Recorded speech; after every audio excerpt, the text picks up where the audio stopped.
Hi, greetings, everyone. Thank you for joining us today on Turning a Moment into a Movement. I am your host, J Love, and I represent the Justice for Gerard movement. Gerard is my son who was wrongfully convicted of a crime that he didn't do, innocent, and he went to prison. And because of that journey with him, and because of all the people that I met during that journey, and everything that he went through, I created this platform called Turning a Moment into a Movement, where we come here on Fridays to talk about injustice, wrongful convictions. Our mission is to bring awareness to the wrongful conviction of Gerard and all others who are wrongly convicted, over sentenced, mentally ill, and medically frail in our community, to inspire, organize, and educate all communities about the needs to disrupt systems, policies, and patterns of the criminal legal system that leads to wrongful convictions. And because of that, this is why we're here. And so I thank you guys for joining us. I just want to say, for those who are watching, I want to say hello to those who are watching on Twitter, on YouTube, and especially those who are watching us on Facebook on the Justice for Gerard page. We share. We can't say that enough. We have a very engaging conversation this evening. And so I really want you guys to share this and share all of them, actually. But share these stories, because the more we educate our community, the more we can make change happen. Knowledge is power. So I want to bring on the panel first and introduce them to you guys, and then we're going to bring on our guests. So first, we're going to bring on Trischè. Hi, Trischè. Good evening. You know what, y'all? I can't turn my camera on because if y'all seen how I look tonight, you asked me to turn it off. But you know what? I am so grateful to be here. Jay, I was thinking about you this week, and first, just thank you, for your display of strength, and all that you do for everybody. You know, I go back to, and I say this all the time. I remember when I first met you, you know, and you were fighting for Gerard, and you never stopped. You never stopped until he came home, and you still haven't stopped. And you have broadened the fight. You brought others in, and you have this platform to uplift so many stories. With all of the injustice, all we have is our stories. With all of the injustice and the systemic measures that take place within our justice system, all we have is our stories, our voices. Those are the two most important things we have, is our voice and our vote. And if all you do is vote and you ain't saying nothing, you may as well not vote, right? Because that's what's got us in this position, is that we have allowed them to do what they want. And now the power is shifting and we are taking it back. So I'm so grateful to be a part of that number. My name is Trischè Duckworth.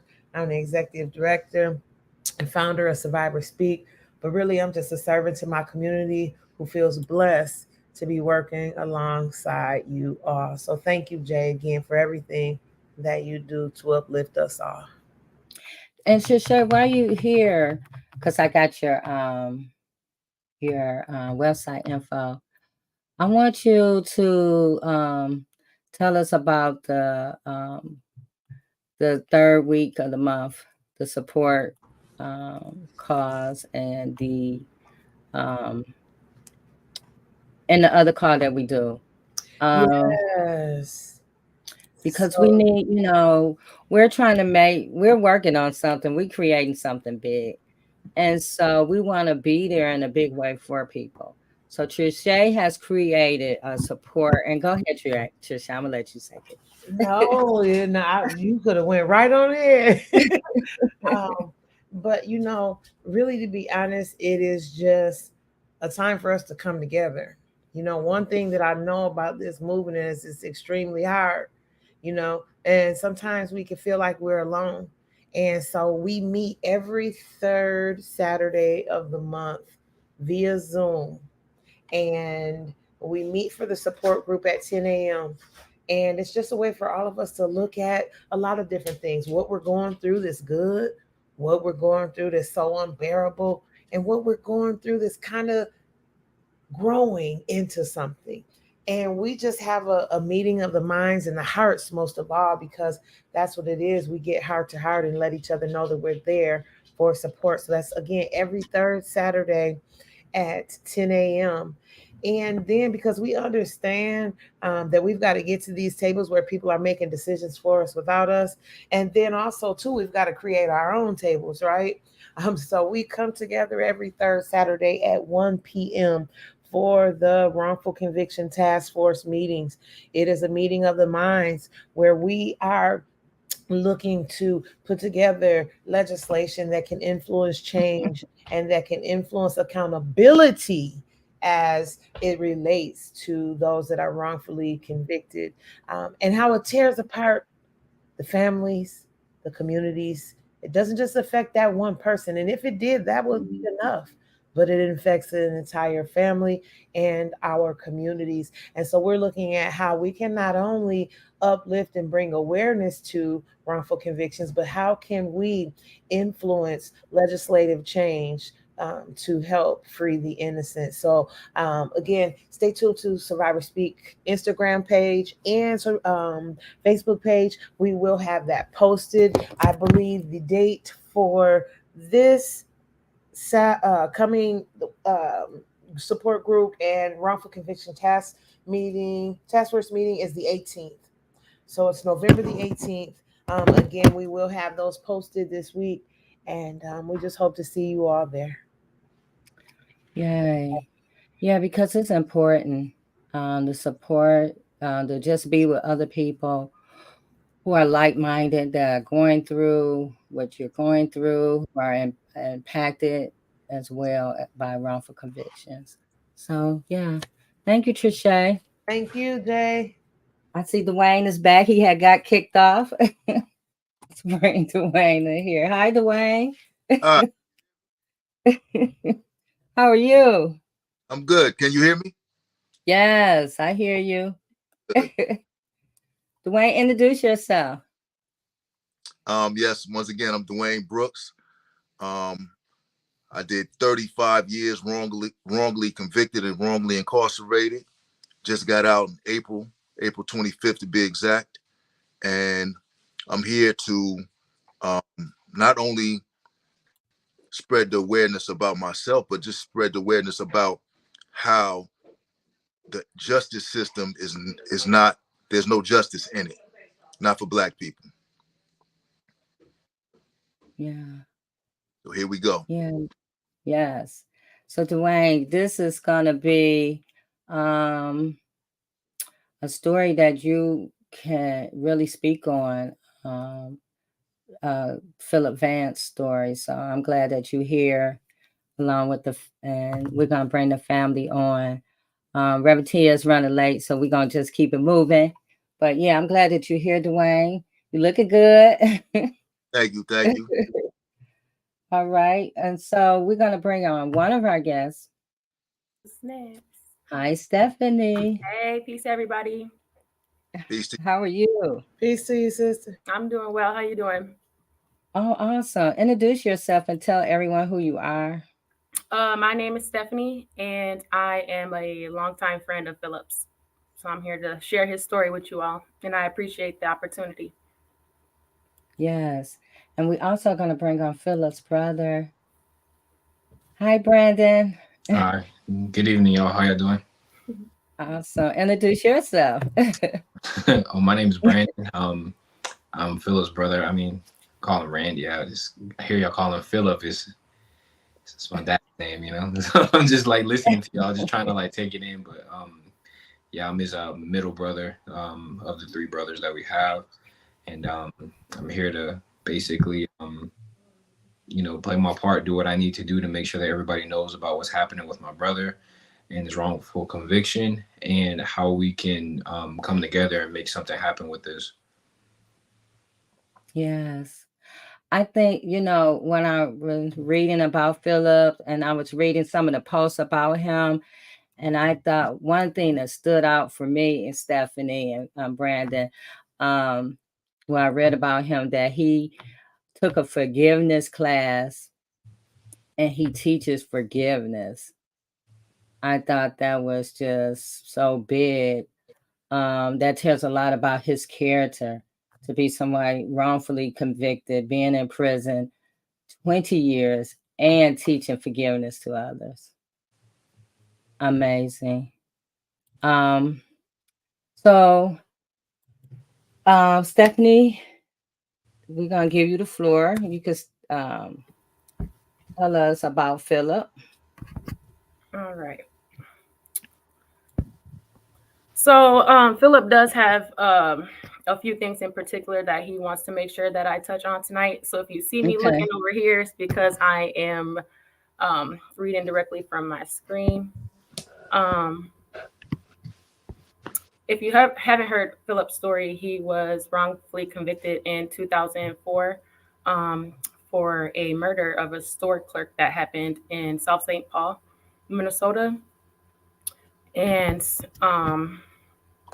ever since then, he's just been trying to get awareness around his situation and the corruption that led to him being falsely accused and incarcerated. So the police department that actually worked on Phillip's case in the 2002 murder that happened was actually the Minnesota Metro Gang Strike Force, who were disbanded in 2010 for unethical acts and their corruption. So he really wanted us to shed the light on that. I'm sorry, guys. I'm a little nervous.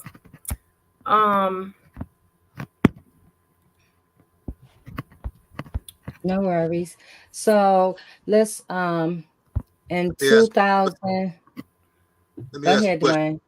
But she gets herself together. Um, Go ahead. and Brandon, how many lawyers, attorneys have you and your family been through trying to get him some assistance?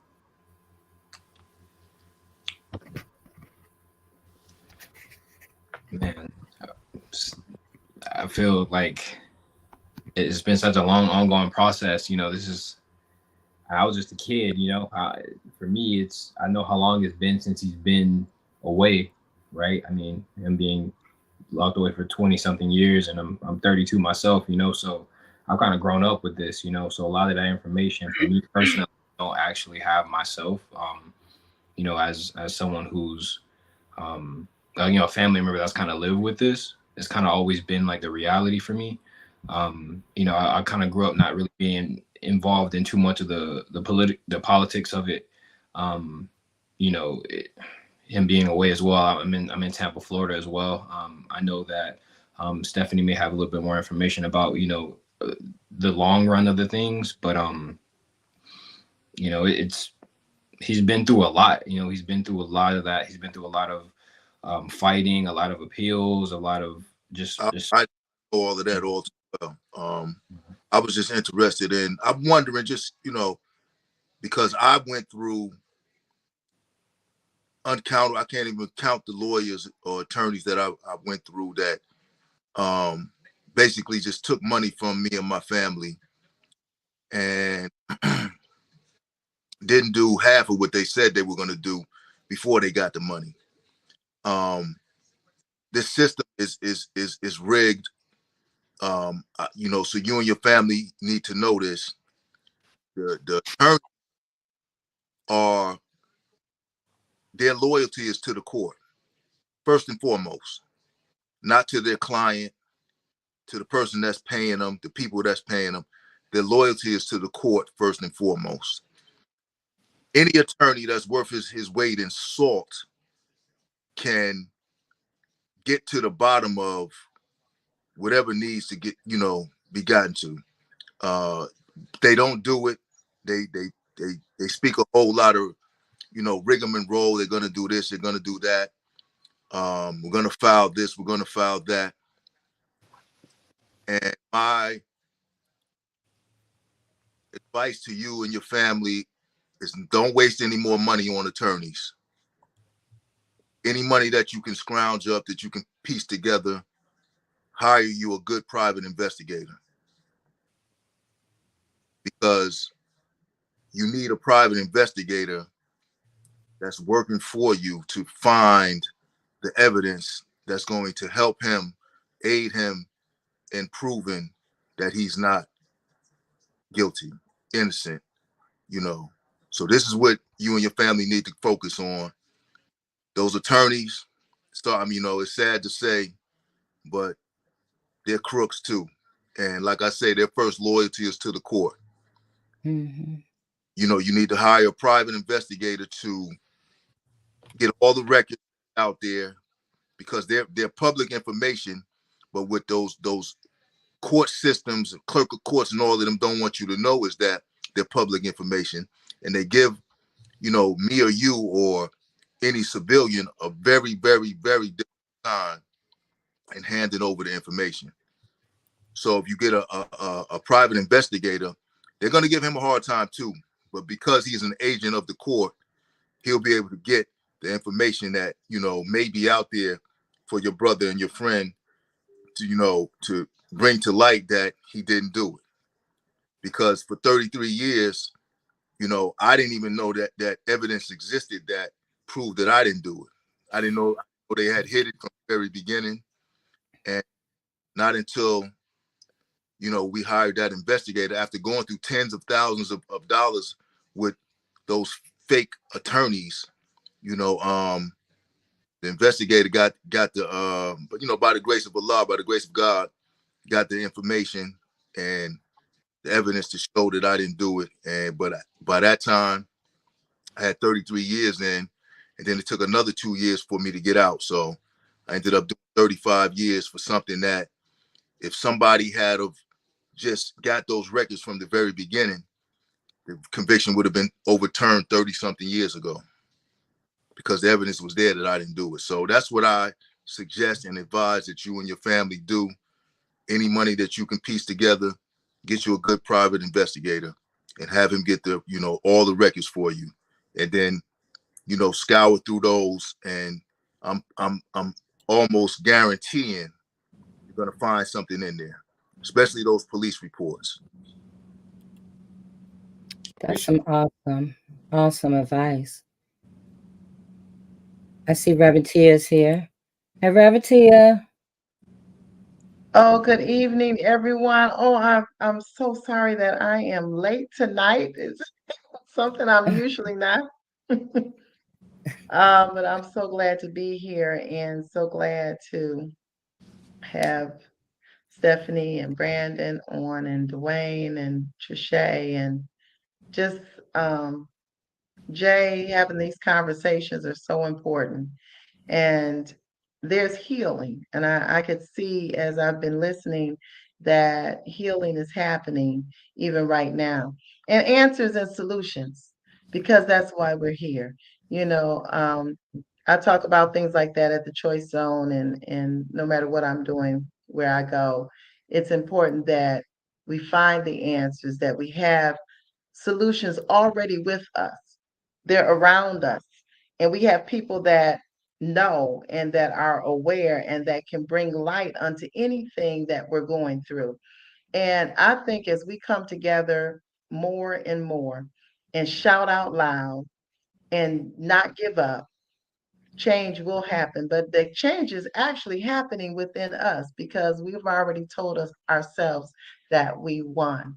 And we have to know that God always causes us to triumph. We are triumphant. And I'm so pleased at what is happening tonight. Thank you so much. And Dwayne, those are great words of direction and encouragement, because it's easy to say I support and I love you and I'm praying for you. But when you actually have a solution and can give step by step, this is what you need to do, that is so powerful. Right. That's right, Trischè. We won't back down. And don't be fooled, by the slick talk of the attorneys, because they'll convince, especially like your elderly family members, your mother or your father or whatever, they'll convince them that they have your brother's best interest in mind. They'll convince they're doing all that they can, but in actuality, those same attorneys can very easily get that information like that, but they don't do it purposely. They're in the business of making money, and they're going to extract the family as much money as they can. They'll drag it out, for as long as they can, until you see that they're bullshitting you.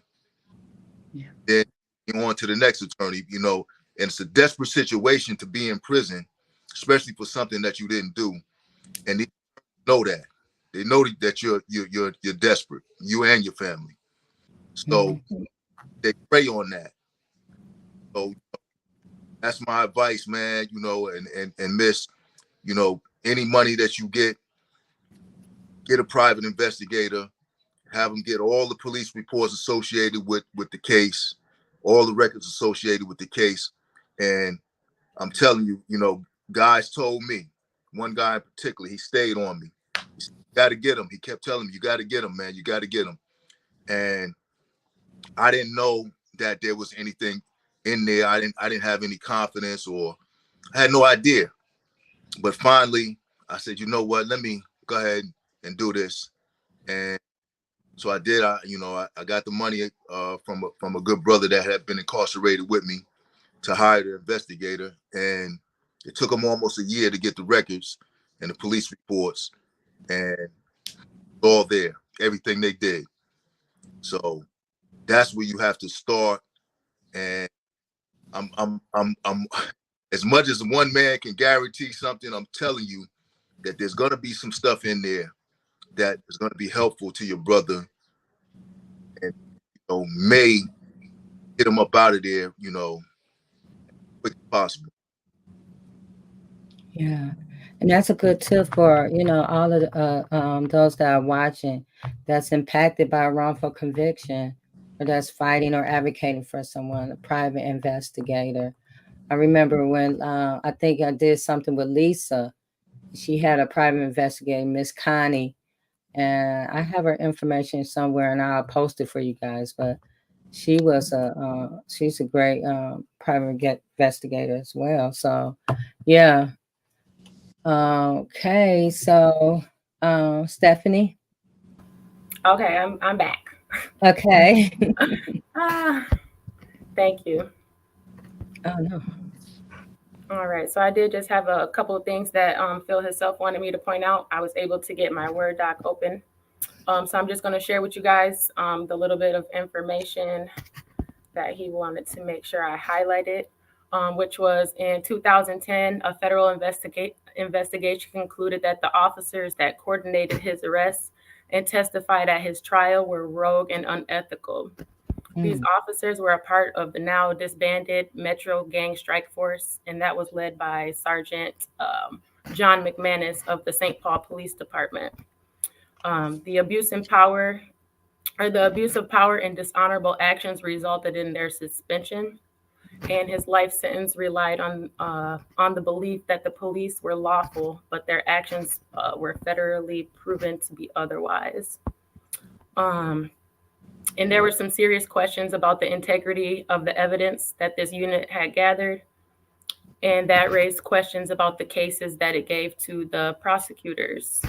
You can conceivably have cases that are built on bad evidence, and prosecutors are obliged to make defendants aware of that when it comes to the light.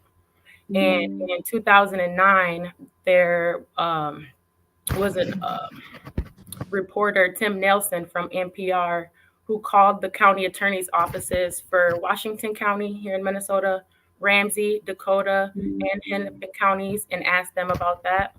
And not one said that they were considering even a single case in light of the gang strike forces scandals.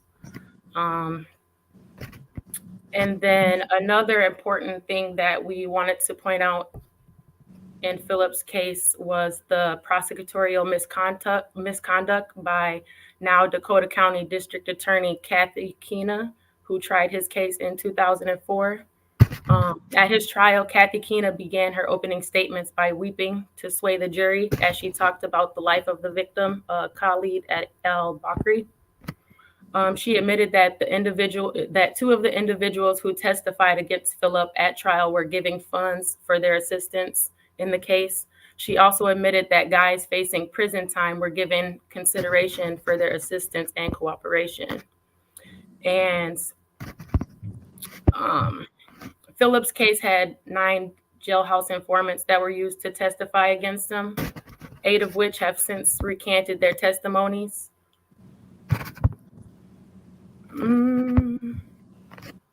And it's well documented that using jailhouse informants to secure convictions is problematic and results in wrongful convictions. All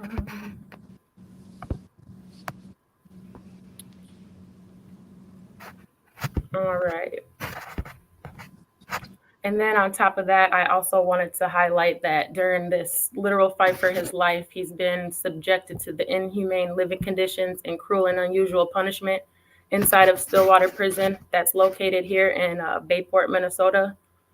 He's currently being held in solitary confinement for a peaceful protest that took place on September 3rd, involving roughly 130 inmates who were simply asking for their basic human rights and their needs to be met. An example of that would be access to clean water, ice, showers, and access to their family and record heat.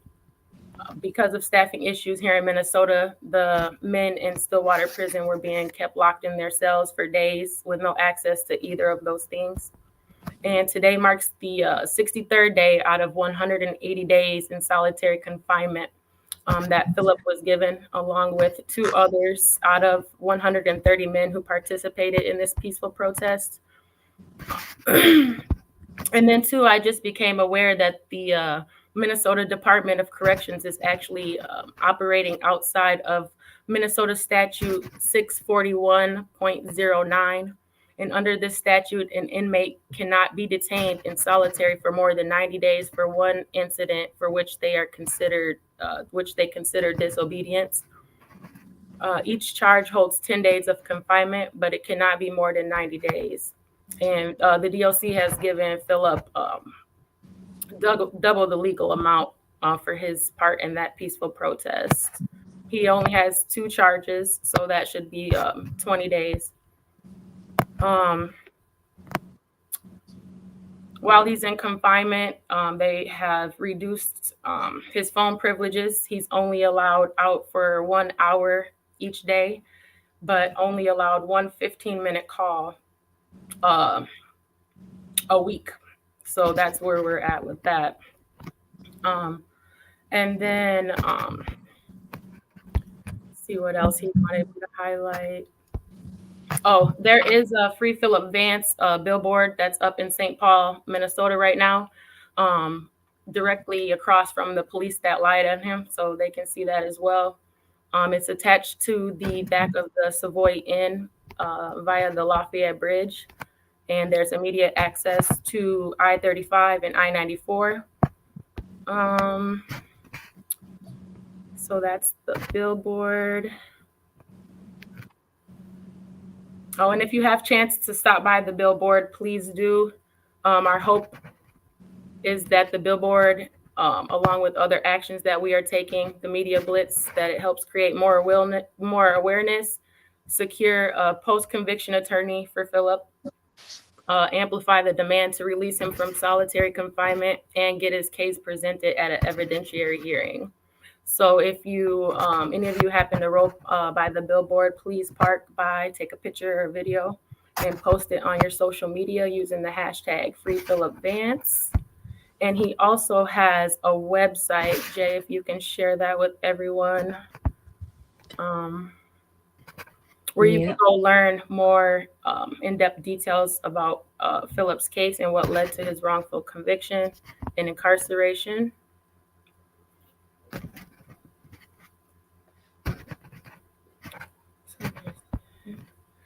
And then we do have a couple of direct action items as well, and some things that you can do to help Phillip through this process. We are asking people to contact the DOC Commissioner Paul Schnell. Paul Schnell went public and said publicly that it was indeed a peaceful protest. So we are asking Paul Schnell to overturn the segregation penalty for Phillip. And then we also are asking if folks can call or send an email to District Attorney Kathy Keena and demand that she use her power, or her office use their power, to overturn his conviction, because he is innocent. I think that those are the main points that he wanted me to make. And sorry, I was all over the place. No, you're good. You're good. So many questions. There's so much. I'm gonna, before we leave, pull up the picture of the bill. I'm gonna try to get the picture of the billboard up. First of all, this lady here, she was the prosecutor on his case, right? Correct. No, she's the DA. No, she's the DA, yep. Wow. So is there like a conviction integrity unit there in Minnesota? There is. His case is currently under review with the Minnesota Conviction Review Unit. I know they have some new staff, and things are taking time with that. So, but they are reviewing his case currently. And is that through the state or through the county? I think it's through the state. I'm not quite sure. Because in Michigan, we have like conviction integrity units, but it's through the counties. And then they have, if your county doesn't have one, they have one for the whole entire state. I just find that interesting that, that she is the attorney and she was the prosecutor.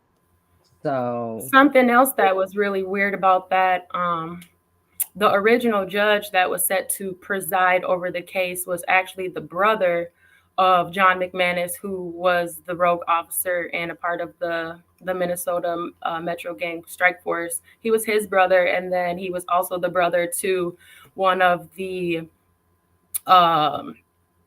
people that accused Phillip as well. So he actually had to recuse himself from the case and was replaced. So it's like they're all in bed together. You can't trust anyone. Right. Which makes what Dwayne said even more important. And I'll tell you though, you really even have to be careful with private investigators as well, because some private investigators are police that are moonlighting.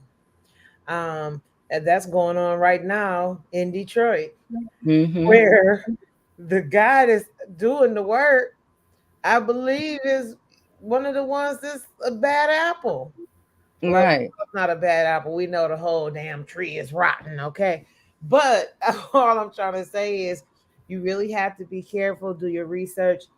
And the crazy thing is that, I think you all said it earlier, there's really no one you can trust inside that system. You cannot trust. As Brother Dwayne said, you can pay those lawyers thousands and thousands and thousands of dollars, and they will just continue to milk you and milk you. I seen a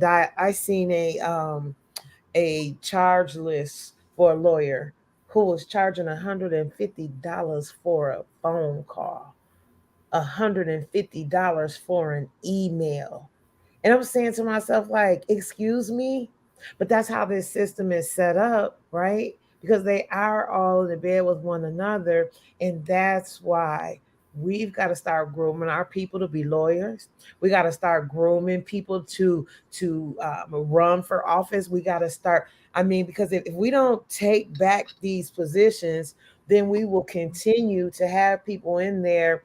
And really, you got to be careful, because people will tell you one thing on the campaign trail and then do a whole nother thing when they get in their prosecutor seat. But that's a whole nother story for a whole nother week. But we just really, really, have to be careful. My heart goes out to you all in this family, because, as I said earlier, it destroys the family as well. It destroys communities. People come home, their loved ones are gone, just all kind of things going on. But I'm telling you, like the brother said, hire you a private investigator who you may know is not affiliated with a police organization. And you all can get this work done. And one last thing, see, the thing is that they're banking on the fact that we will think that our cases are isolated incidents, and they're not. And that's what makes this platform so important, right? Because it's letting everybody know, no, you ain't the only one going through this.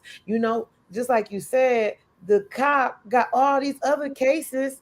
And that's my thing, but I don't understand. If a cop got other cases where he's done things wrong, then all the cases that the cop has done should be opened up, right? And that's been done before. It was done in Chicago, right? So there is law that says precedence for something like that to take place. But when the judge is your uncle, when the correction officer is your daddy, just how everything is so interconnected.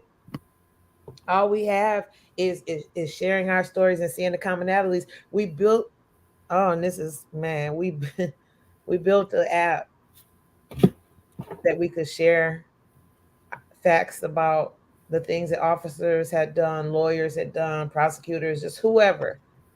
I got word today, Jay, that first they kept for a whole year, oh, this is unresolved, you need to do this, you need to do that. Then today, oh, well, this app does not meet the guidelines. Oh. Because people can say things that aren't true. So they can make up things about people who are wrongfully convicted and have them sitting in jail, in prison for 30, 40, 50 years on something that's not true. But we can't create an app so we can share our stories about these officers. And that's the thing. I believe somebody above their heads is calling the shots, trying to put their finger on it, because nobody wants us to see the pattern. Nobody wants us to see that this one officer has 10 different people reporting.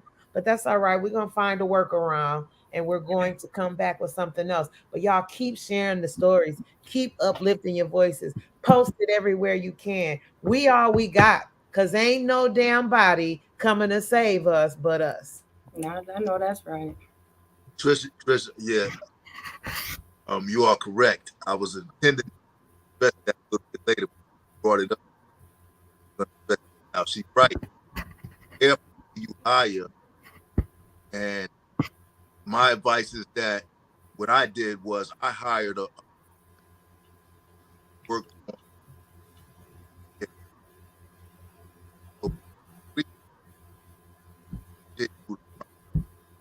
so Dwayne, you breaking up. I'm breaking up. Yeah.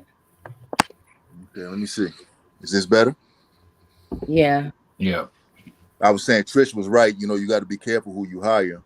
I hired an investigator that had worked on a case that had got 3 guys exonerated before me. So try to find somebody like that, because she's right. You know, you have to be careful who you hire, because some of them, you know, are part of the roots that's corrupt.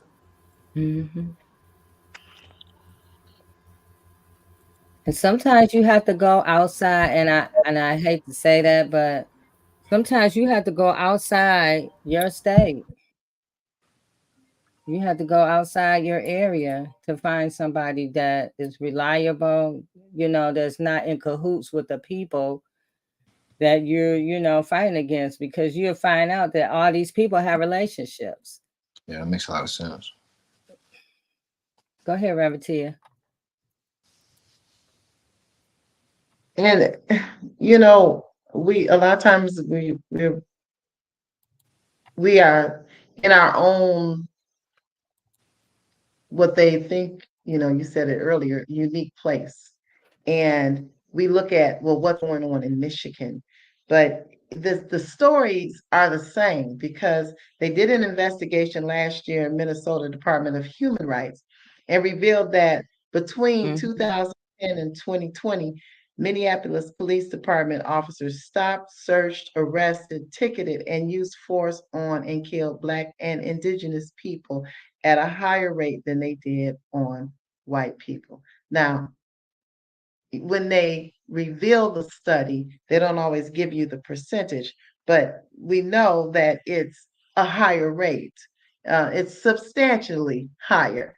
And we need to know this collectively, and then join together. We have to join together collectively and say, okay, this stops now. So all of the information that she gave to us earlier, I hope you wrote it down. And I hope we can play it again at the end, because we need to set aside days and times and really make ourselves accountable and say, I'm going to sit and make this phone call. I'm going to write this letter. That is going to make the difference. We need to really impact their work. Call several times. Write more letters. Get your voice out there and allow it to be heard, and help somebody else. It will make a difference. And it is up to us. And we can do this. We can do this. And it has to be done. They're not going to listen until we keep crying out, and not crying in a way of begging. We shout out in a way that says, I deserve this, this is mine, and it's already done. Right. Because telling our stories gives us power, right? You know, when you tell your story, when you allow others to tell your story, they're going to tell it according to their narrative. But when you tell your story, they can't take that from you. So it is imperative that we tell these stories, that we don't, you know, because I started telling my story, and then I started hearing from people who were saying, I never told my story. It happened to me. It happened to my son. Or it happened to my daughter. And they had never told their stories. And they're like been in this years, you know. And so telling your story would give somebody else power to start telling their story. And as we start sharing these stories and we looking at them, and as I even look at them, they all sound the same. It might not be in Minnesota, you know, Michigan, but it's in Minnesota, or it's in Illinois, it's in Iowa, it's in all these places and spaces, and it's the same mindset and the same culture. And that's what we need. That's what we're working on changing. I see Attorney Hugo Matt. Greetings, Attorney Hugo Matt. Much love, J Love and crew. How good to see y'all. Everybody doing all right? All is well. All right, all right. Well, you know, a little delayed, but never denied. You know, I'm back again, all you haters. I'm back again. So it's all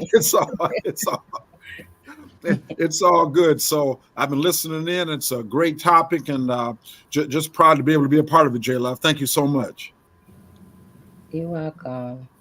So Kevin asked a question: have any of you filed a Freedom of Information Act? Not to my knowledge. Okay. That's the act that has to be filed in order for you to get all the police reports and all the records concerning that case. FOIA. Mm-hmm. Although I would caution you, I'm not sure what state you're talking about. If it's in Michigan. This is Minnesota, Twin Cities, Minnesota. Okay. Okay. Yeah, I'm not sure about the law there. Okay. I was looking at Minnesota, and it is a lot of corruption there. And as somebody wrote in the feed earlier, there's a lot of wrongful convictions in that state. Mm-hmm. And as you look at the 5 worst states for Black people, I think Minnesota is number 2. Was like Iowa, Minnesota, Wisconsin, Illinois, and guess who number 5 was? Michigan. Yeah. Michigan, the most segregated state. And then you look at where these states are. You know, when I was looking at it, I was thinking, you know, of course it's going to say Alabama, you know, or Mississippi, or, you know, that's what I'm thinking. And it was like, no, we're looking at Illinois and, you know, Minnesota and Wisconsin, you know, and those in these places that, you know, people were running to. Mm-hmm. You know, the oppression from the South. Right. And J Love, I remind everybody, Dr. King got stoned in Chicago. Wow. You know? Yeah. Yeah. I didn't know that, Attorney Matt. Yeah. Oh, no. Yeah, he got stoned in Chicago. Not Mississippi, Chicago. Right. Didn't want integration. You know, people from Skokie, Illinois. Okay, you know. Oh yeah, terrible, absolutely terrible. And when I was reading about Michigan, the most segregated state in the United States, and most of the Black people in Michigan is in a concentrated area. You know, where we are. Well, hey, where we live right now, you guys. Yeah. So when we're looking at these wrongful convictions, I'm not, you know, you can't be surprised because of the mindset in these areas.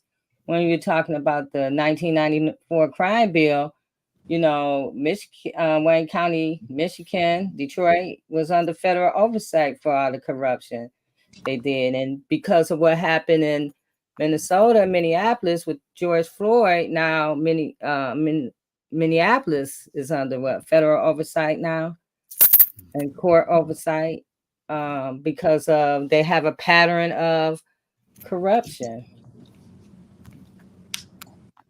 Brandon, did you want to say something?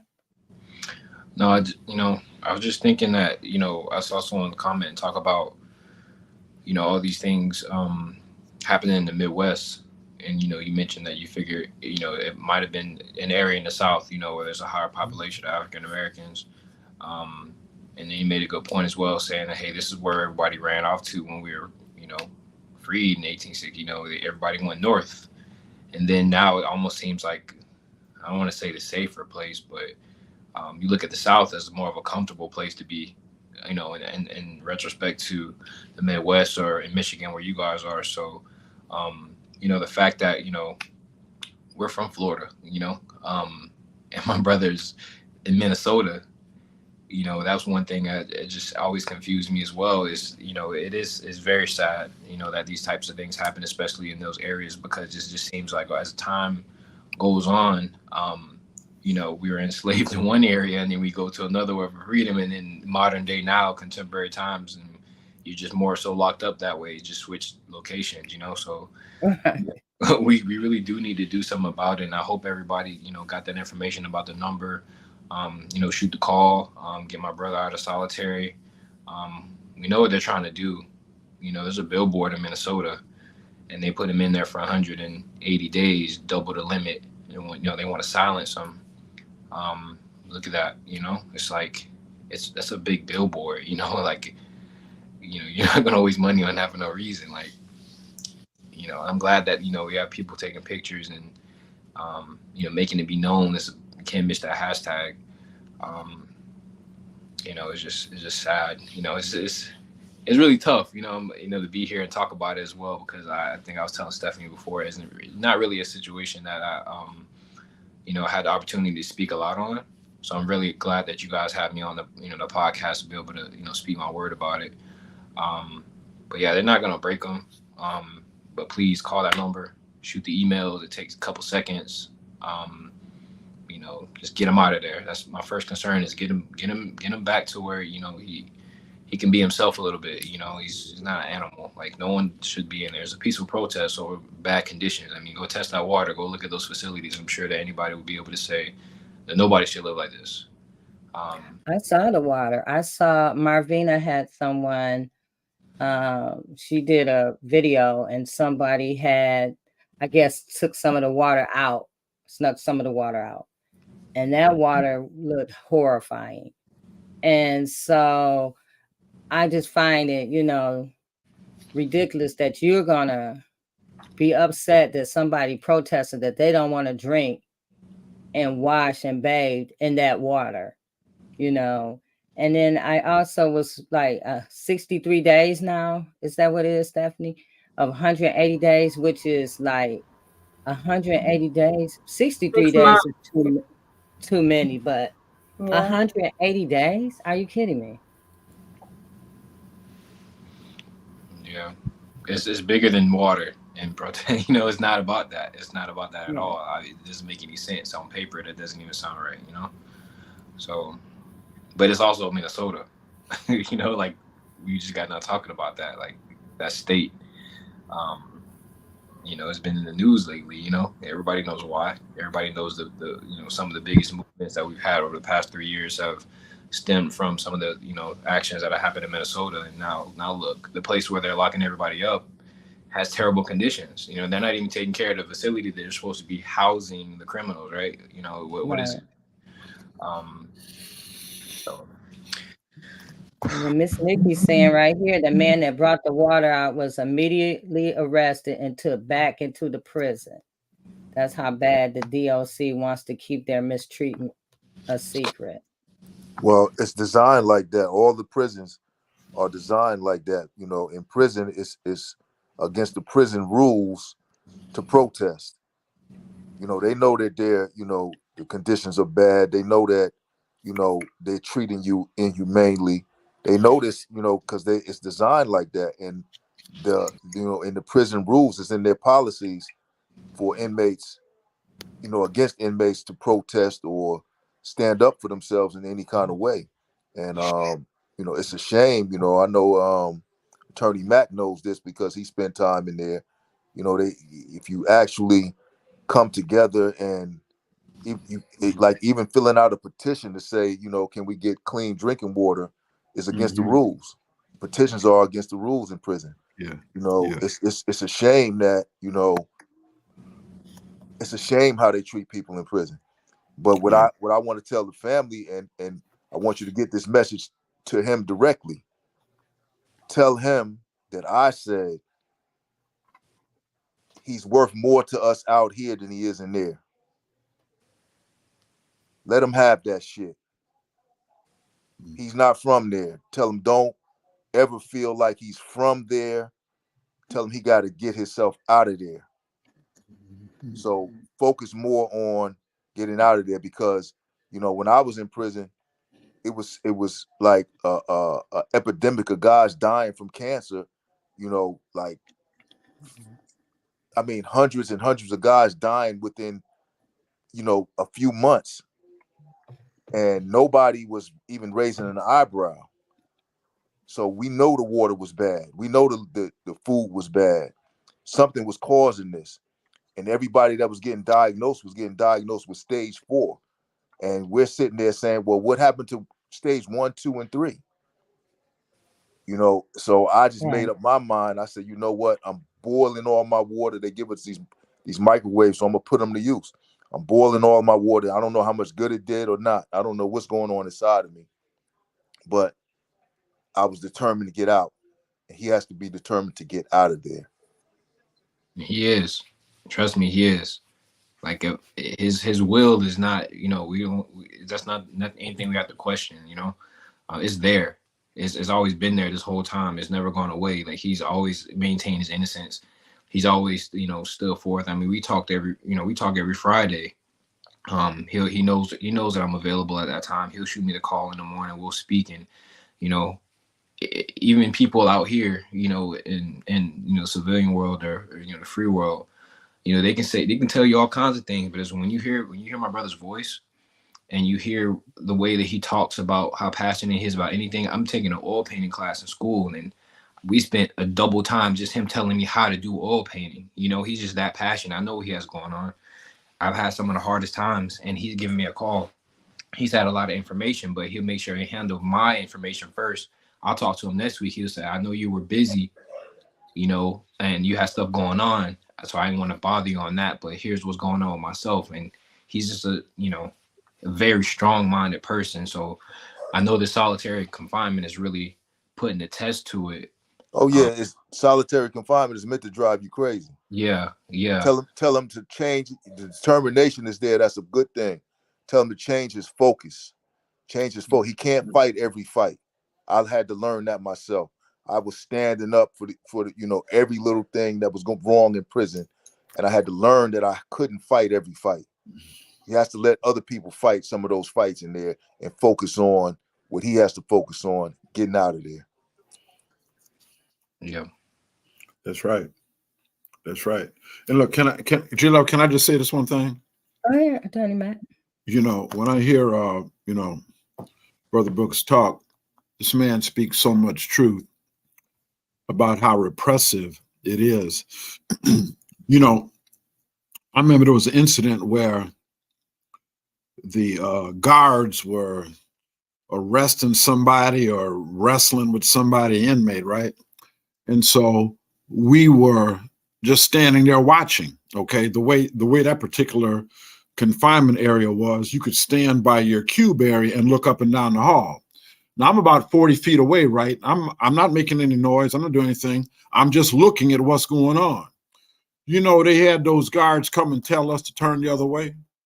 No, I mean, just think about that. Think about what I just said. All right. Every one of you right now has got the freedom and ability to turn your head to the left or the right, to look up or down. Now, you would think wherever you are in life, whether you standing on Wall Street or whether you behind a wall in solitary confinement, as a human being, you ought to be able to turn your head. You see what I'm saying? So they gave us direct orders under threat of being put in a hole if we did not turn our head. You see, because what they was doing, is they was whipping this cat. You know, they was whipping him. 3 or 4 of them was whipping him. And they wanted no witnesses that could ever testify in a federal lawsuit or attorney general situation or whatever. And then, you know, so like I said, when I heard the brother talking, that made me remember that. And it made me also remember how they will use weak-minded people in the penitentiary against you.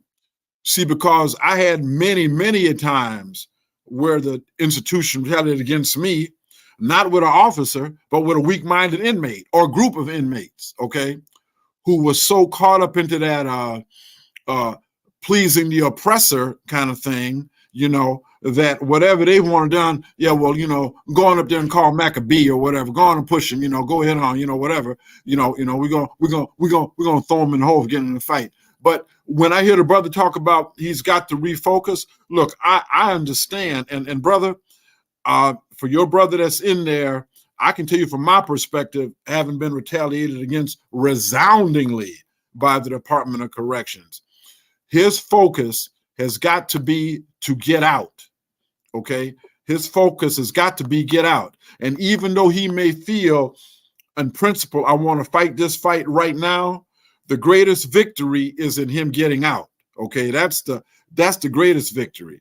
And some of the other battles, you know, we can deal with that with him out. But in there, it's a time bomb, man. It's a time bomb, and it's a battle of attrition. I'm gonna tell you that from personal experience. You know, is their system going to beat him, or is his mind and spirit going to beat the system? That's the test, brother. You know, hey, and I don't know the man, but I'm betting on him. I appreciate you. Thank you so much. I really do. What Attorney Mack mentioned about a direct order, see, this is in their prison policy, their prison rules. A employee, a officer, or any employee of the Department of Rehabilitation and Corrections can give you a direct order. They can give you a direct order to stand on one foot and pat yourself on the head. And if you don't do it, you are in violation of a direct order.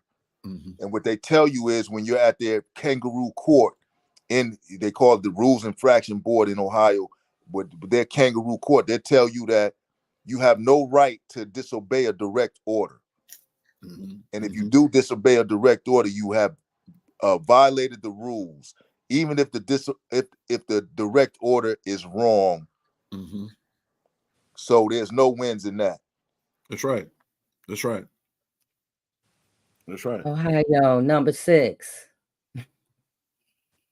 Number 7, I think, was New York. Worst states for Black people. And you know, J Love, let me just chime in here along with what the brother said. Once again, the man speaks the truth.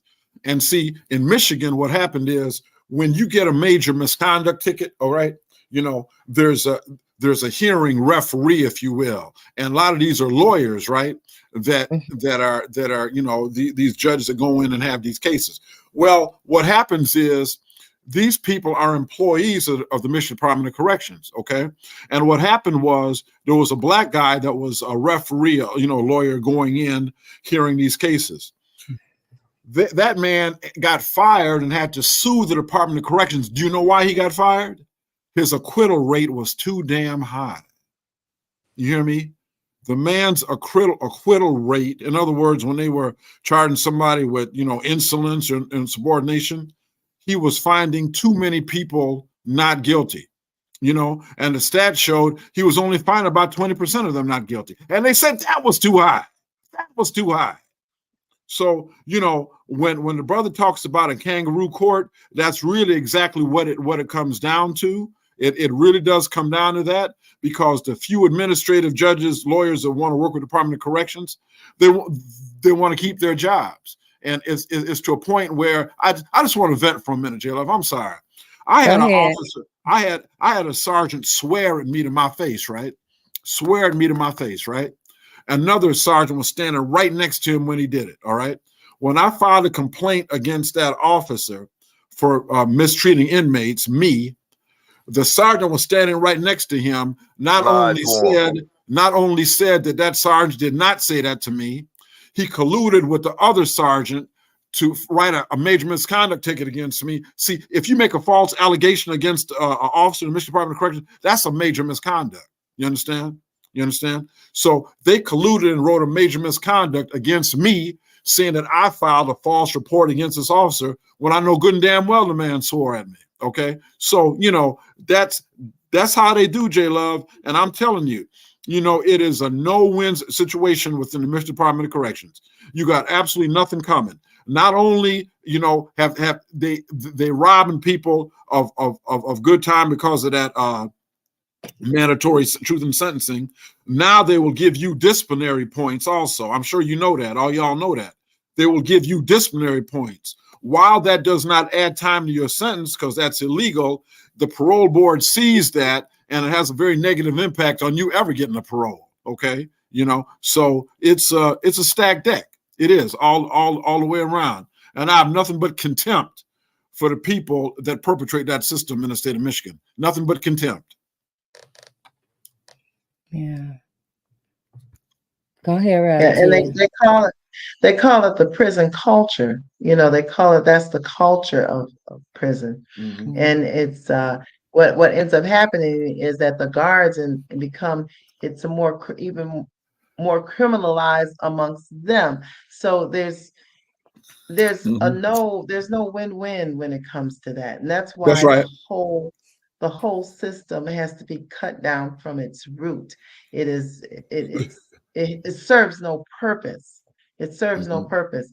And we have to keep having the conversation, but then fight and fight victoriously, fight knowing that you already won. Yes, we need people to get the law degrees and get in position and become leaders, but become good leaders. And stop. We got to call out the leaders who are not with us, who are not people who show forth kindness for humanity, who want to make a difference, who do not acknowledge what is the right way of doing things, because this is not, it doesn't take a rocket scientist to realize that what has happened is wrong. We're just talking about right and wrong. And anybody can see that it is. And I don't care where you go in this United States, or what my pastor will sometimes say, this United States of America, because we're not united when it comes to humanity. And we have to know that. And you got to know who is on the side of humanity and who's not. And when they're not, you don't vote for them, and you call them out. Call out the bigots, call out those who discriminate, call them out. And tell and shout it out, and make sure people understand who is with you and who's not. And stop getting, these people in leadership got to stop getting in bed with people for money, getting in bed with people just for recognition. We need to stop being political whores. And I mean that. Amen. And also, you are who you waiting on. You are who you've been waiting for. I mean, so we always think that we have to have somebody else, or we need a leader. You are your leader. Use your voice. Use your power. We have power inside of us that we can tap into, that will make us, stand up. And we don't utilize that because we've been so programmed to believe that somebody else has to speak to us for us. So, and I want to say something, I'm gonna keep it going because I don't want to get kicked off. But I won't get kicked off. No, I'm talking about, no, I ain't talking about on here. I'm talking about off one of these platforms, because we wait so much and so long for somebody else to do the work that we need to be doing. There in other countries, they take to the streets, they stand up, and we here in the United States, I mean, how many people have you told Philip's story to? You know what I'm saying? I know I told Gerard's story is to many people I could tell it to.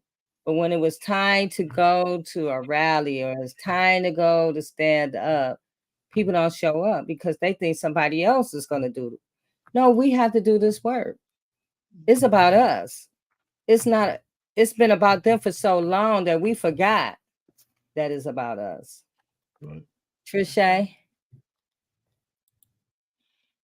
It's funny you talk about the rallies, and we gotta show up.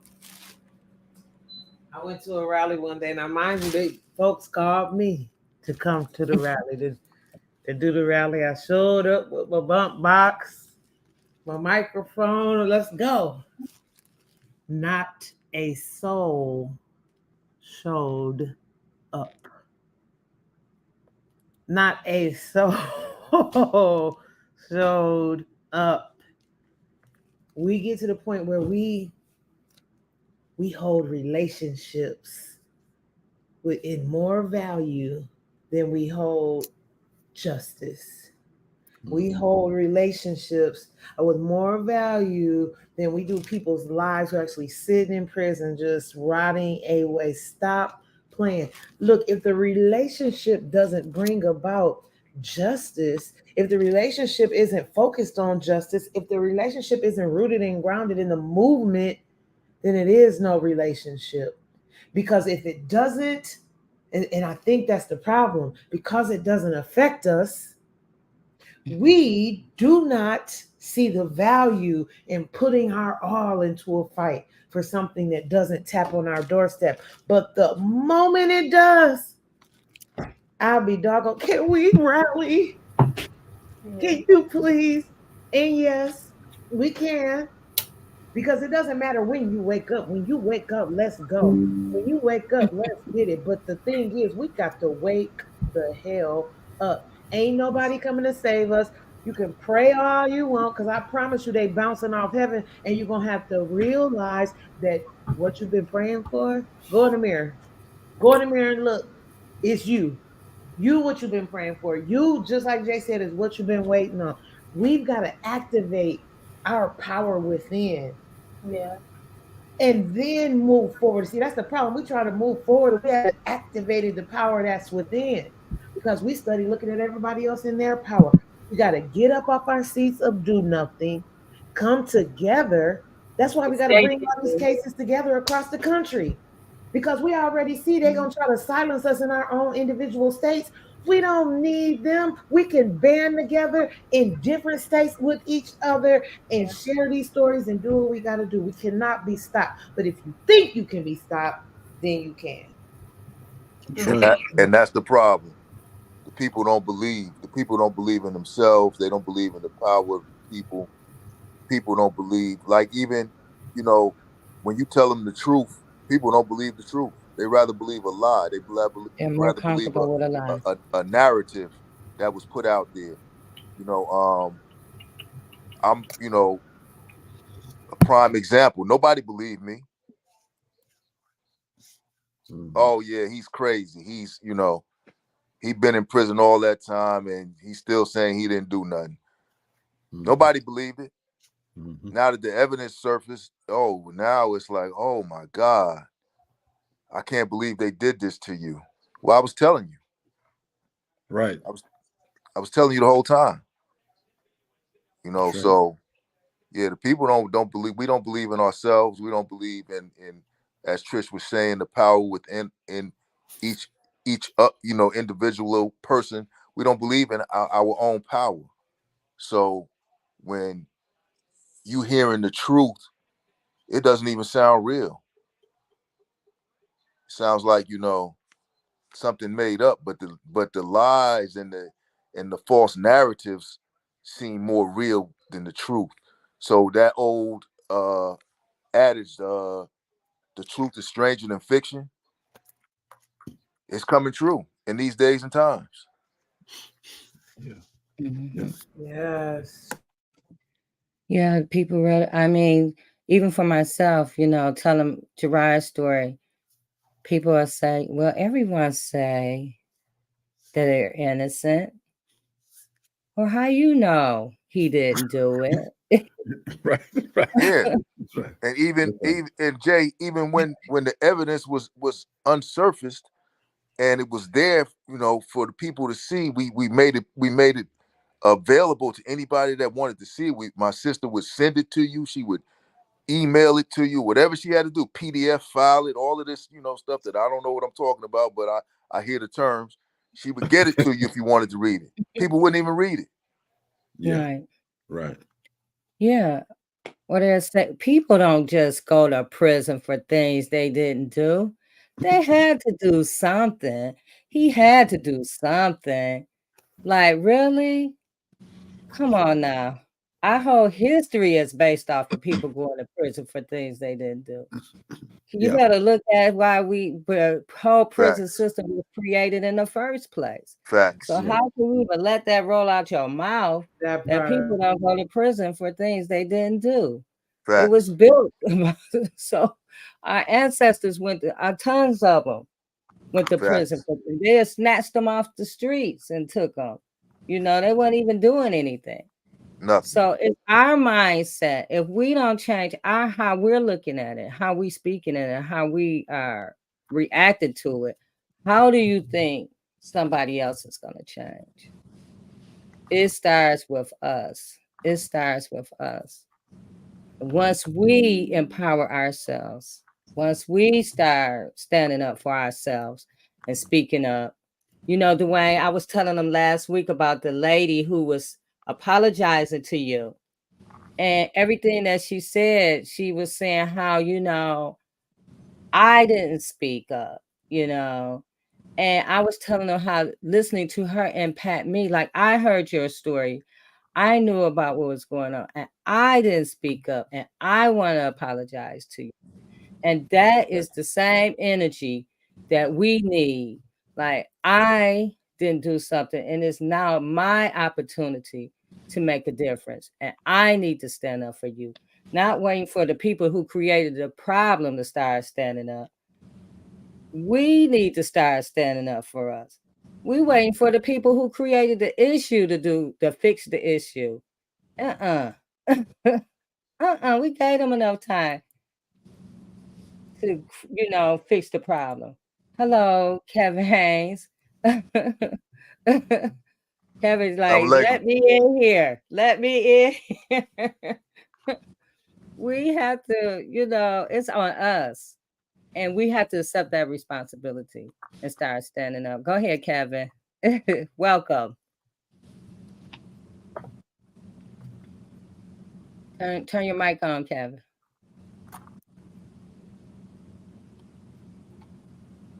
I said, it seems like the last time I was with y'all, I was out there in Detroit with you. Yeah. You know, wow. Gathering. But now, young lady said that they found. I'm a paralegal. My name's Kevin Haynes. I'm a paralegal. I did 27 years, and I've sentenced to 46 and a half years in the feds for bank robbery. Of that, I did 27 years. Most of the time I spent studying the law. I'm a prison advocate. I've spoken at several colleges and universities, American Bar Association here in New York, and stuff like that. And I help people out with their situations, their cases, as much as I can possibly can. Like Dwayne, we understand your situation. We know what you're going through. But what I had wanted to ask was, you said that there was a federal investigation done and they concluded that the cops was guilty? That's correct. They actually called them rogue and unethical. And they were disbanded in 2010. Okay. How did the state handle that? Because they were supposed to actually go back and review all their previous convictions. You would think so. Yeah, you would think so. They did not. I know the officers, they broke up the group, but most of those officers are still on the police force here in St. Paul, Minneapolis. Did y'all file anything into court for additional judicial review in light of what y'all found regarding, like, because that's a 3,500 discovery and everything wrapped up in one right there. Yeah, I'm not sure as far as that, if that was filed or not. Well, that you have to speak to him and look into that, because there should have been something filed in the court, because have y'all already been claiming that there was some sort of judicial misconduct taking place in his case at any time that y'all raised that? Yes, for sure. He does have a legal team that have raised those questions. over the course of some years. So right now his case is under review with the Minnesota Okay, great. Conviction Review Unit. Yep, they do have that.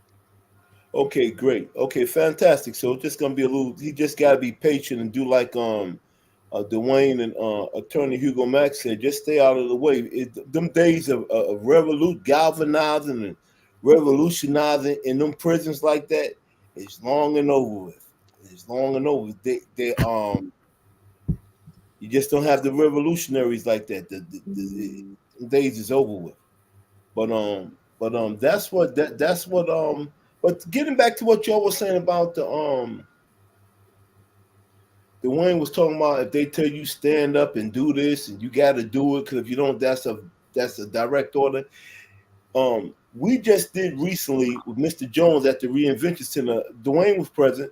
Something regarding the 13th Amendment. If you read the 13th Amendment, it clearly states in there that slavery has been completely and totally abolished, except for if you receive a federal or a state sentence. So technically, you back in your slave state. Yeah. And this is so this is what there's a book called The Black Code, where the Southerners was trying to figure out, well, if they free our slaves, how are we gonna have this cheap labor? What we gonna do?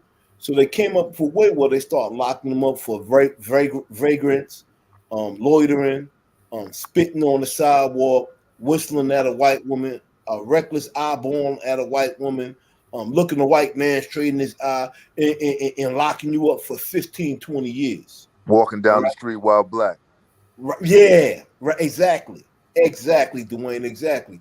And once they get you in there, they convict you. You know what it is. I don't know if you ever read the book called Man, Child in the Promised Land, and Claude Brown. It was a book written by a gentleman named Claude Brown, and he talked about how he felt like the pig that was in the yard that day, and they was playing with the pig, and the pig was happy, but he didn't know he was about to get hit in the head and ate. And that's how the court is. The prosecutor's cool with the judge, your lawyer's cool with the prosecutor. Everybody's in the boat, and they see exactly what's about to happen to you, and you just smiling. You think you're gonna get justice is gonna be served, and you just like that pig that's about to get hit in the head and ate. But once you are convicted, that's when they invoke that 13th Amendment on you. And in some cases it's worse than others, like how y'all talk about the Midwest states. And I've been to a few Midwest states, and I agree, like turn around. Terre Haute, Indiana. I did almost 10 years down there. So we did a riots back in '95 to shut down the whole Bureau of Prison. Actually, this is why they don't like guys standing up against them. But to make a long story short, we didn't invoke the riots. We just shut the jail down. It turned into that afterwards. But however, they jumped on us dead here in Terre Haute, Indiana. They treated everybody like animals down there at that jail, and they still are. So yeah, and what they do is they use that 13th Amendment thing. You're a slave. That's why that amendment needs to be completely and totally abolished. So this way they won't get cheap prison labor off us, and they just won't be coming by and just locking us up because to make a quota for their correction officers union, so they can make more money off the oppression of a people. Yeah, because honestly, at the end of the day, it's about the money. It's about the money. It's not about justice. If it was about justice, we wouldn't have all these wrongful convictions everywhere. It's about free labor and money. These comments been throwing me back. Miss Nikki said Minneapolis is also guilty as a whole state of Black men going missing between the ages of 16 to 25 from 2002 to 2020. And the ME's office will sign off the death certificates as suicide. Yet many of these that went missing were last seen or engaged with a a Minnesota police officer. Mm-hmm. Mm-hmm. Mm-hmm. That has to be that has to be like really looked into. Maybe there's a group, a network, and the reason why I said that is because that's the same thing that's happening in Ohio. And when they finally busted that network after thank you, J Love, because you was the catalyst. You the one who put that on the on Facebook. I put it everywhere, and everybody else put it everywhere, and it picked up some steam. It really picked up some steam. It picked up enough steam. They ended up arresting the people who's behind it. It was school teachers, it was doctors, it was lawyers. These was prominent people in the community that was doing this, getting these kids, killing them, sex trafficking them, and everything else. Right there in Ohio. Oh yeah, all those missing kids, and they wasn't in Mm-hmm. Toledo, Yep. Ohio. Yeah. Yep.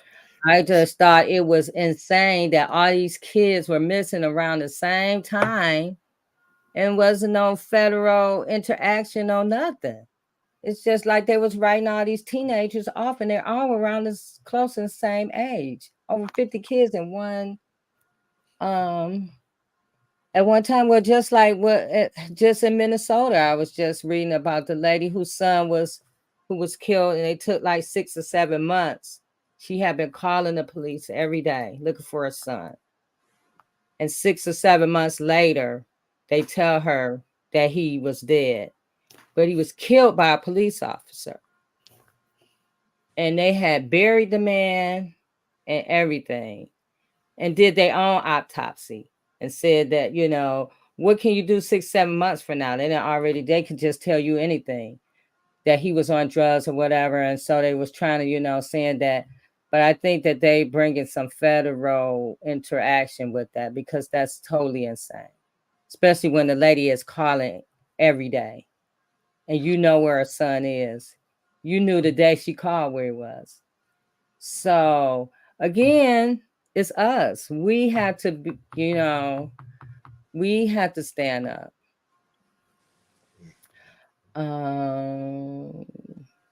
So I'm glad that you joined us, Kevin. Hey, I'm glad to be here. I heard when I was hearing the conversation, I was like, "Oh man, I gotta get in on this because, this is pretty much what I do." So, yeah. You also had some insight on the private investigating that we were talking about. Okay, what I was saying is, when I fell in the early '90s, that was like the apex of criminals out around. Like John Gotti was down there with me.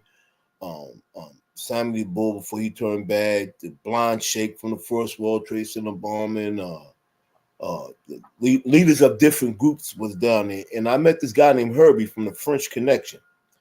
Herbie was a very big guy. And he told me, when you get a private investigator, get one that do no fencing. And I asked him, what's fencing? He said, what it sounds like, playing both sides of the fence. Make sure you get one that takes no contracts from the district attorneys or from the prosecutors. If you all remember, everybody talked so highly about John Gotti. That was some of the best advice Dwayne gave. Everybody talked so highly of not John Gotti. What's his name? John. What's the guy name who represents the lawyer? Who represented OJ? Oh, Johnny Cochran. Everybody talked so highly of Johnny Cochran. Johnny Cochran did nothing without his investigators. When the evidence he brought forth was all from a private investigator. And like Dwayne was talking about these hundreds and hundreds, because a lot of lawyers don't want to pay for a private investigator. And when they get your money, that's part of their case, part of their thing under Strickland versus Washington is to investigate your case. So if they got money, they supposed to take some of that money and hire an investigator to find out what's going on, what happened in your case. A lot of the times they don't do it. They think it's going to go off their mouth because they just tucking the money anyway and just run off with it. But there should have been a private investigator hired in all cases, especially if you're paying anything over 25 grand. He should have hired a private investigator. But nevertheless, you get yourself a private investigator that do no fencing. He takes no contracts from the government, no contract from the district attorney, and what he does is he's predominantly like on the other side. And you you should get a more the outcome should be much more greater in your favor should you do that. But that's what was given to me. Yeah, I hired a private investigator. I found out certain things, and my judge for the most part just ignored them.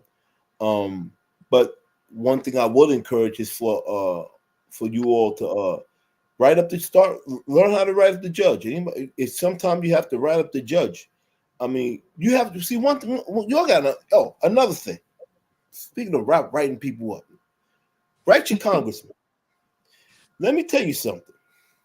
I know it sounds crazy and far-fetched, but if you write your senator, your state senator, and your congressman, or your federal senator, they will write you back.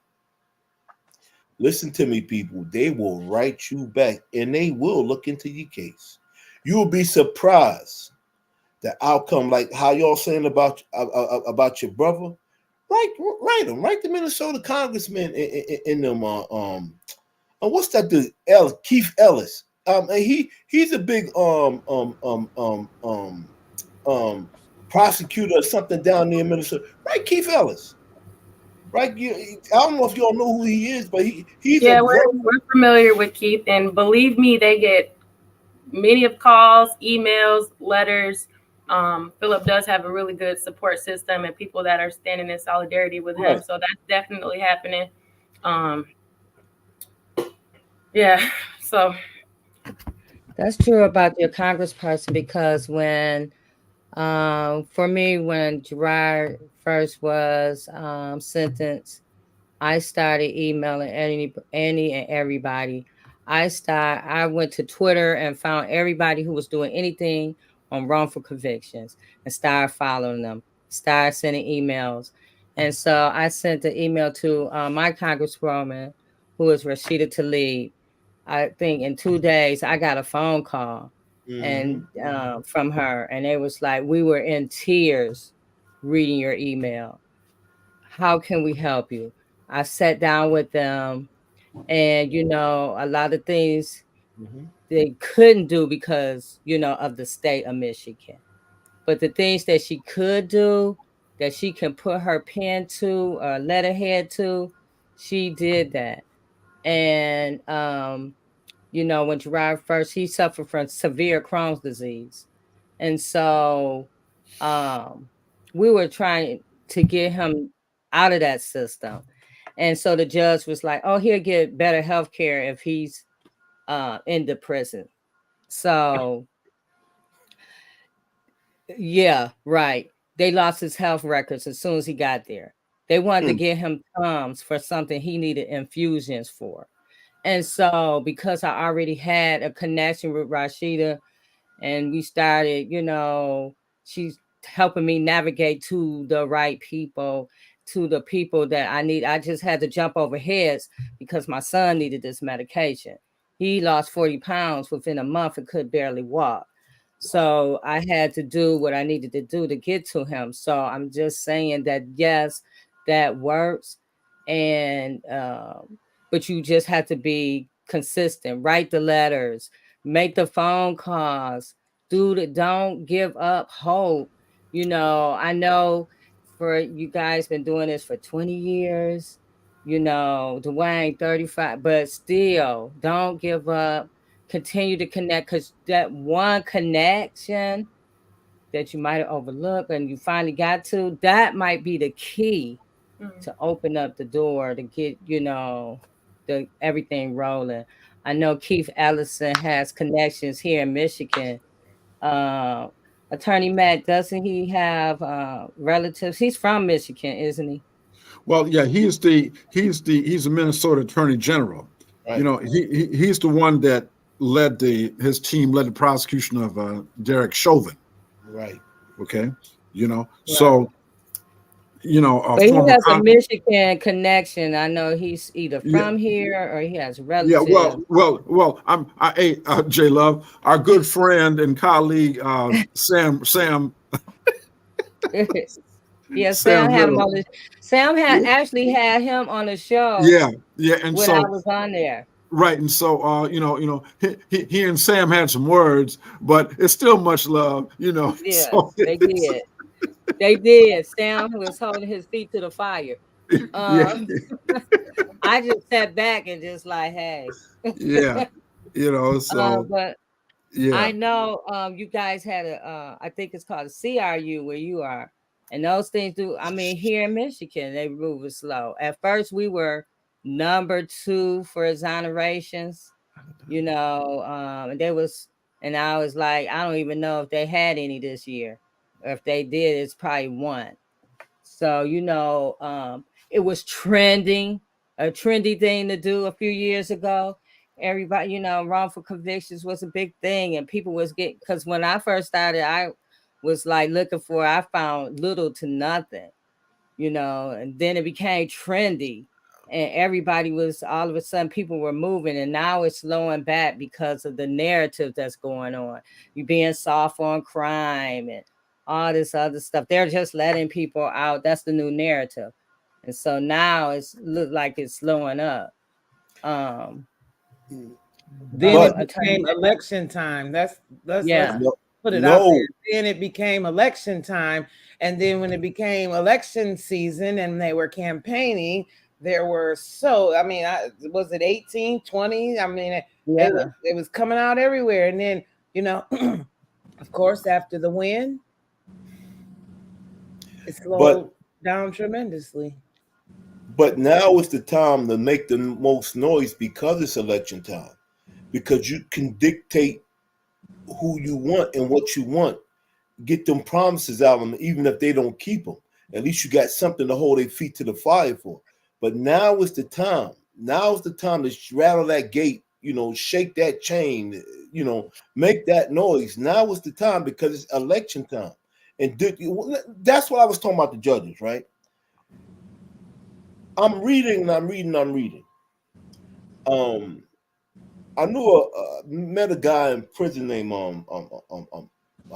he's a mob guy. But anyway, he caught his case in Philadelphia, and it was Michael Chertoff. I forgot this other guy's name, and the lady, Palatano. Anyway, all these people was prosecutors who ended up becoming judges, who later on became the head of Homeland Security, head of the Department of Defense, the head of this, and this. So I'm watching C-SPAN one day. I'm watching the judge get confirmed, the Supreme Court, and stuff like that. And I'm reading. And what I'm seeing is their disciplinary reports. Some of them didn't even have any. We have to start writing these judges up that's making these bad rulings. Because a lot of these judges is bureaucrats. And they have the hopes and expectations of climbing this ladder to become the president, or become your next senator, or become the governor, or become the chief judge, or what have you, or this prosecutor, the chief judge, or whatsoever. And none of us is actually writing up the action. You don't have to win it. You just need something on paper, because believe me, whoever the opposition is going to take it and use it against them.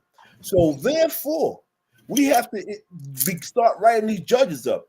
It's 28 USC 372C. That's what it is. Start writing these. Oh, I did it. Let me tell you. What, a horse of a different color. Every time I file something in the court for almost 10, 12 years, denied. When I did that, I got home. A few years later, you know what I'm saying? I met up with some other people. Don't get it twisted, but I met up with some other people, and they had. You're gonna take a look at my case, because now there's someone from the top that's looking down on them. But look. I had 46 and a half years, and I was like, what in the hell you got to lose? I mean, they intend on making your life a living hell. Why not make this? So I wrote up my judge, who was the chief judge in the Eastern District of New York at the time. When I rolled him up, the chief judge in the Second Circuit Court of Appeal took his side and gonna tell me, "Oh, we'll let you back in court." Now the 1 year time. Now they got something called the 1 year time limitation. Now they waived that for me after I wrote him up, but I wasn't satisfied with that. Here's what I'm gonna do. When he denied it, I wrote both of them up and took them up to the Grand Council because he's gonna tell me it's standard. They always deny so many 2255 or 2254s every year. So I'm like, so y'all know? I said, that's disheartening to know that y'all have a quota and y'all know y'all just denying people paperwork like that. I said, but that's all right. I took it all up to the Grand Council. They write me back and said, well, they said they're going to let you in the court. You can come back in the court whenever you want. So I played with them. I'm in Louisiana at this time.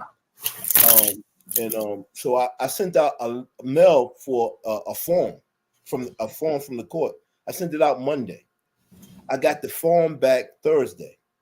Now we know mail don't travel that far from Grant Parish, Louisiana to New York, but it did it for me. So when I got it back, I said that's all I wanted. I was at ease then. I got your attention now. So now I know when I file my motion, it just ain't gonna be rubber stamped. And that's what happened. It worked out for me. But this is what we have to start treating them so-called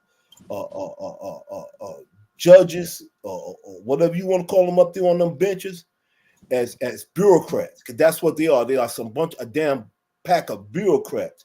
Ruin their career. Same thing for the prosecutor. The prosecutor is licensed by the American Bar Association.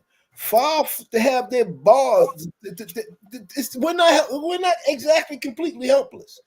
Start filing to have their license suspended. They suspended Bill Clinton's license behind getting a blowjob. I'm not trying to. I'm just being. They suspended the man's license for a blowjob. Okay, he lied. He lied and got a blowjob. But this man lied and got a blowjob. You putting people away for the rest of their lives. Who knows how many people you done got killed on the death penalty? They dead. You can never get them back. But these prosecutors are still prosecuting people. The DA still prosecuting people. The damn they're going up to become judges, appeal judges, congressmen, senators. No, start writing them up. Yeah, and guess what? Start looking into them before you voting for them. You know, we just vote blindly, or we don't even. Some of us just skip over the judges. No, you have to start looking into all of this stuff. We have been giving our vote away for so long that we just normalized it. Like, you know, no, we have power. We just have to participate. So I'm going to go through and ask each one of you what you want to leave with for this evening. Before we close out. So I'm going to start with Dwayne. Dwayne, what do you want to leave us with? I want to say to the family, like, yo, you gotta, I had nobody for a long time, you know. Everybody felt powerless. Nobody knew what to do. Nobody knew how to help me. And that's just the ones that were still down with me, because so many people turned their back on me. So I know he's seen a lot of backs turned on him in the time that he's been in prison. But for those of you that's there for him, you have to keep advocating. You have to keep spreading the word. You have to keep making noise. You have to keep, you know, making people at least turn an eye towards you, or ear towards you. And most of all, you got to get the evidence, because even with the officers, you know, being found to be corrupt and all of that, but they're not opening no investigation into all the cases those officers worked.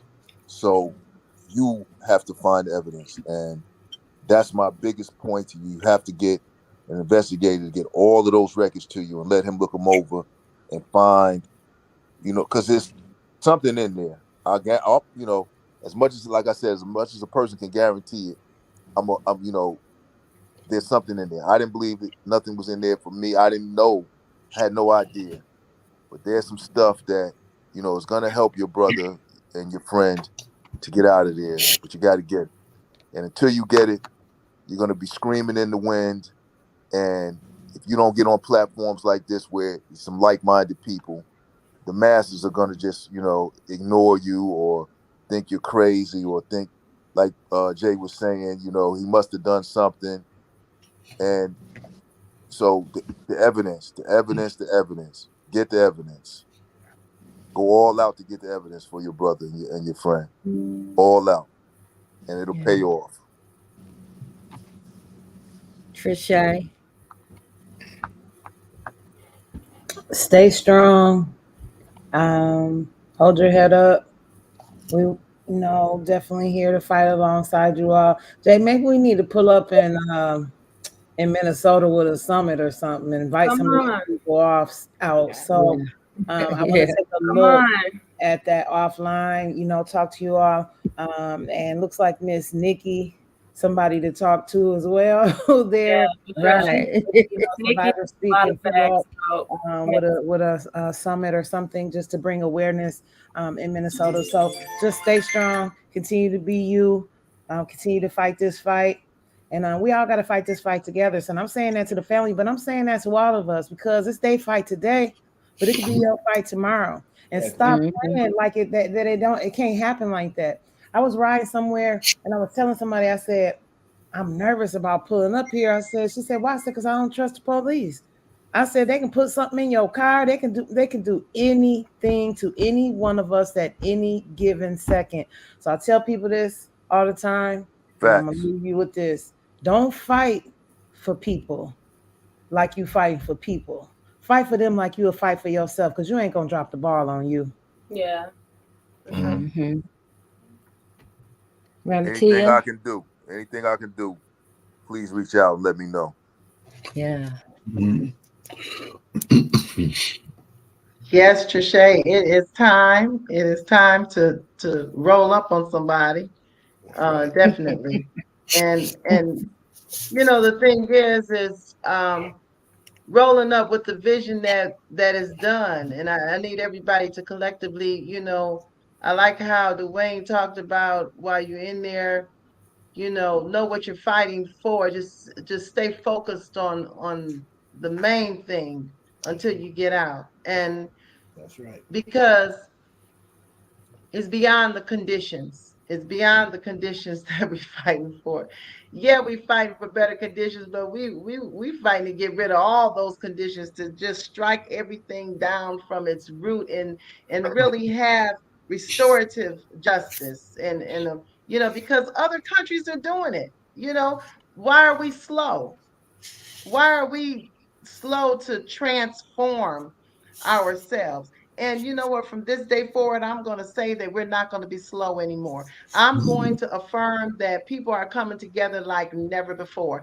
I'm seeing and believing that we can take a stand against this is all unrighteousness. That's right. And we need to call it what it is. And all of those wolves that are out here pretending to be sheep, pretending to be good people, we get ready to call them. They're all being called out now. Because why? Because this is your time. This is our time to allow the light to shine through us, to allow our brothers and sisters to come out from behind those walls, because those people are very important assets to our community, to our families, and we need them. We need them in our families. We need them part of our society. And it's up to us, and we can do it right now, and we will. We will. Mm-hmm. Yeah, thank you, Revertia. Thank you. Attorney Mack. Well, I say this.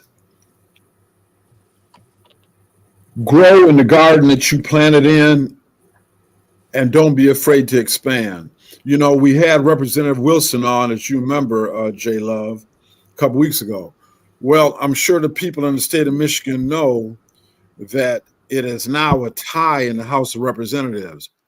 In the election that they had a few days ago, 2 Republicans beat 2 Democrats in House races.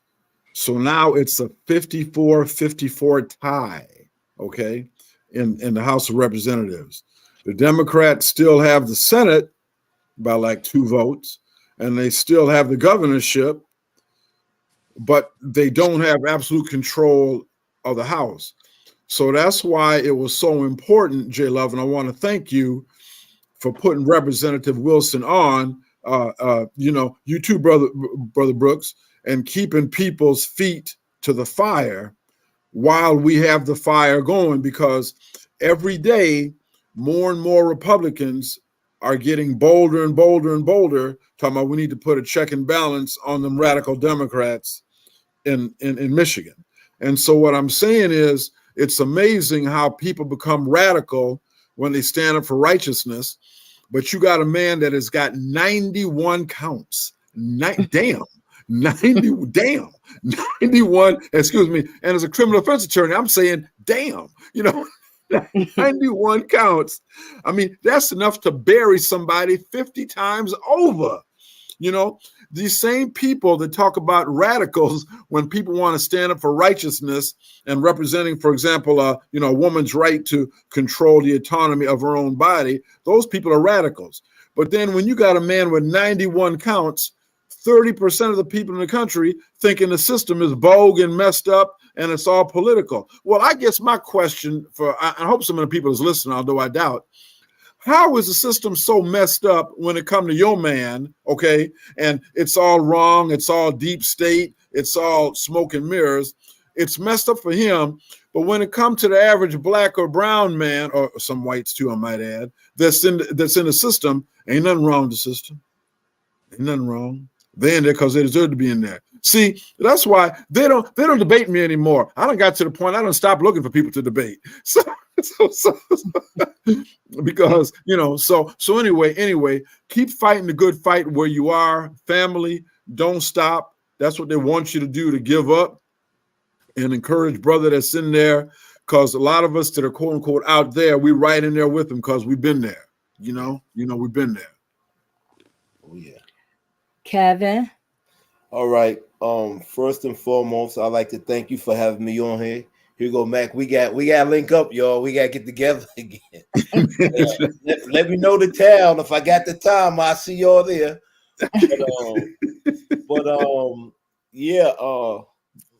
First and foremost, I encourage you all is to stay with him, right? No matter what, it's gonna be hard, but try to stick it out with him. He needs your support in more ways than y'all can never even begin to imagine.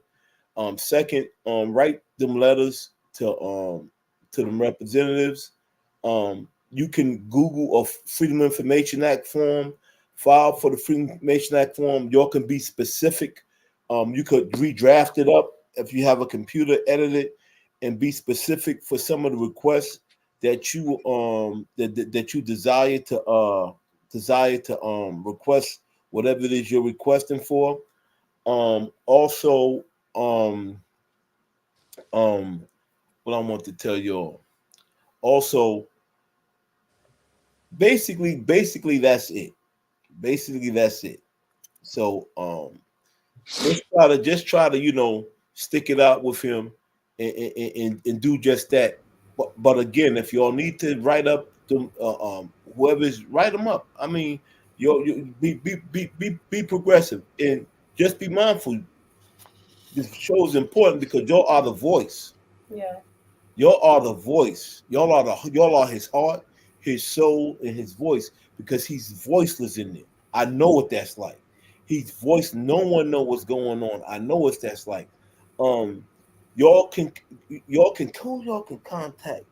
There's somebody y'all can contact about the inhumane treatment. Every state have it. Even if you have to contact the see if the ACLU will do something about it, because they did something about it when I was in Terre Haute, Indiana. See if you can reach out to them, and see what they can do about his condition, him being locked up, and all that. they may be able to help you regarding that. So contact the ACLU and see how that worked. There was something else I was meaning to say, but it done slipped my mind. So but that's about it. Y'all have a good night. It's been a pleasure meeting y'all. My name's Kevin Haynes. J Love has my information. If y'all ever want to reach out to me, it isn't hard. It isn't hard. Appreciate you. Thank you. Yeah, thank you. And so I want to say, I first of all, I'm just so grateful for you guys to come on and for us to have this conversation. And we just had to focus, all of us, and think of a new way. I'm like, Nikki, I already got my new book, Becoming an Abolitionist. Hey, I'm always reading. I'm ready because the revolution will not be televised. Or it won't be on a Facebook post or none of that. So we have to, be about the business of educating ourselves and educating our communities. You guys are doing an awesome job. Just keep up the fight. Is there anything else you want to say, Brandon, before we leave? Yes, absolutely. I want to thank you guys so much for having me on your panel once again. This is really important for me, and speak on behalf of my family as well. We all feel the same way, and the information you guys provided for me and Stephanie as well has been very, very helpful. You guys are going to be great resources for us. I'm very grateful for you guys. I don't believe in anything happens by chance. I feel like I'm here to spread the word that please call those numbers, email the emails you see. Get my brother out of these conditions. He needs to be out of these conditions. He shouldn't be in the conditions that he's in right now. My main concern is making sure my brother has more of a voice than what he has. He's not supposed to be in there. 180 days is crazy. They know what they're doing. They know why they gave him 180. They know why they put him in there. They know their water's bad. They know their conditions are terrible. This is bigger than what it looks like. They're hiding it. Get him out of there. Please call the number. It doesn't take long. Please shoot the email. If you need it, it's available. PhillipVance.com. Check the website out. #FreePhillipVance. Spread it. If you're in Minnesota, please take a picture by the billboard. Spread it. Put it on Instagram, Twitter, Facebook, whatever social media you have. Please support it. We want to see him home. His kids. He's a son. He's a father. And I want to talk to my brother again. It's been a couple weeks, and me finding out that he was in solitary, I was wondering why I didn't get the call. Come to find out, that's why. So, please just do that. Please do that. Get that number out. Just get him out of that situation. We'll take it step by step, but we need your help. And I'm glad I'm on this platform, and this is a very good opportunity. So thank all of y'all so very much. You have no idea how much this matters to me and my family. Hey, J Love. Yes. I wanted to add just one thing, just real quick. My point. You just said something about your brother and what the hell he going through, and we all went through it in there. But yet, this country, this government, federal, state, local, and otherwise, is going around the world chastising other nations about how they treat their prisoners in prison. This is the same people that is going around the world chastising China, this one, that one, about how they treating their prisoners in prison. Ain't that something? Right. We helping everybody. We check out everybody but ourselves. Okay. I was gonna call on Stephanie, but she just popped off. So yeah, I see Miss Nikki. I don't know what page, Miss Nikki. Would you put in the chat what page that people can go to? Is it the Free Phillip Vance page to get the template? Just put it in the chat. So anyway, you guys, thank you. Also, as we before we leave, we always want to bring attention to Crystal. Crystal is suffering from the mold exposure from being inside a Michigan Department of Corrections, the only women's facility in the state of Michigan. She has been suffering for a long time. And so we're standing with Crystal. We're bringing awareness to her.